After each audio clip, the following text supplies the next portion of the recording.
mean, I said a mantra of, I am in mutually beneficial relationships that are respectful and joyful and kind and generous and caring and loving and sensuous and sexual and um, loving and gentle. And I just had words and words and words, every word I could think of that felt good.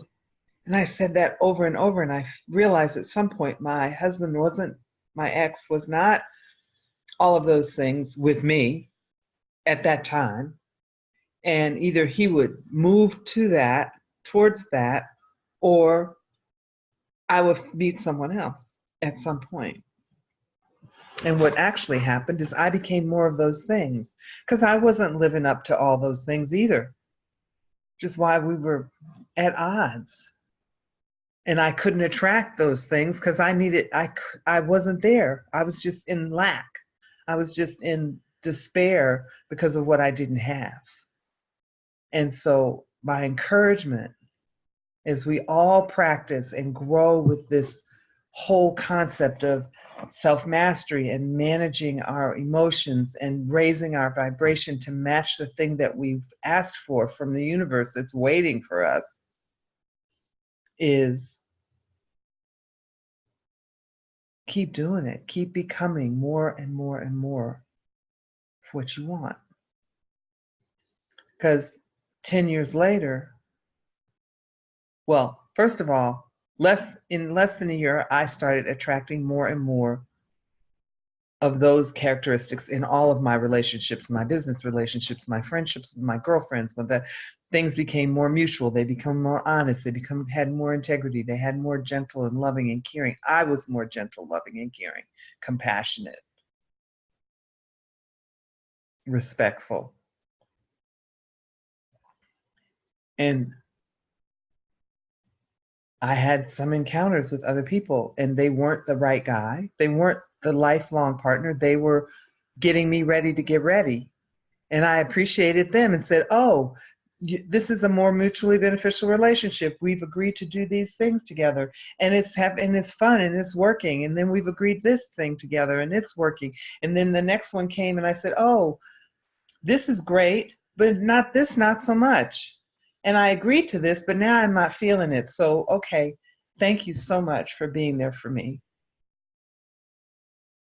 Thank you so much for being there for me. So as I transition and get ready for the lover, the friend, the life partner that I've been dreaming about all my life, or at least this last section of my life. And as I became more happy and more of who I really am, and listened more to Spirit, and listened and obeyed when Spirit said, take Renee home, my girlfriend, she's wonderful. Hey, one day you'll listen to this. And you're not ready to go home yet. Why don't you stop over at one of your favorite little spots and just have another cocktail? Maybe then maybe you'll be ready. And that was Spirit. That was the universe saying, hey, come over here. I got somebody I want you to meet. But if Spirit had said that, I would have probably screwed it up. So it just came as a little whisper, a little inkling, like, I'm not really ready to go home. Maybe I'll stop over here and have a cocktail. Oh, well, while I'm sitting here, this gentleman is engaging. He's interesting. Let me just talk to him, see what he's all about. Oh, now his friends have come. Oh, they seem really cool. Oh, they're talking to that other guy. Well, let's all talk. We all like to dance together. We all like to do these things in common. Well, let's change information. Let's start hanging out. Let's do this. Let's do that. Hey, do you remember this dance? Hey, do you remember that? Do you remember Latin Hustle? Do you remember this? Hey, do you know how to step? No. Can you show me? I've really been wanting to learn that. Sure, here, give me your hand. Let me show you. 1, 2, step 3, 4, step 5, 6. 1, 2, step 3, 4, step 5, 6. I didn't get it.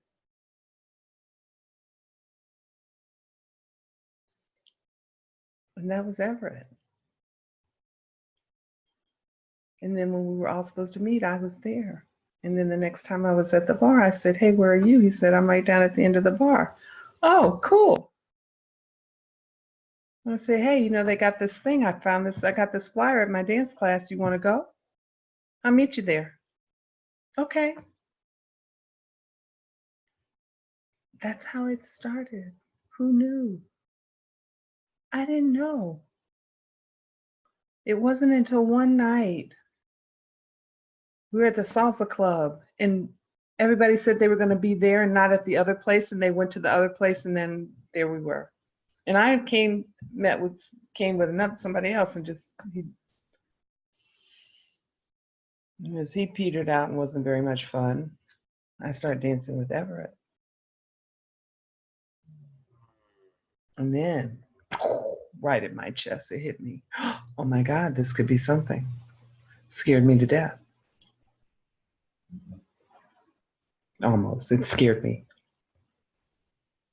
And it intrigued me. And it felt kind of nice. And we started having coffee. Then I started saying, well, why are we taking 2 cars? Why don't we just take 1? And we started talking on the phone. Then he said, I want to get to know you. And on and on. It's 1 step, 2 step, 3 step, 4. I had no resistance. I wasn't even looking. I was open. I was listening to spirit and obeying. I had been practicing that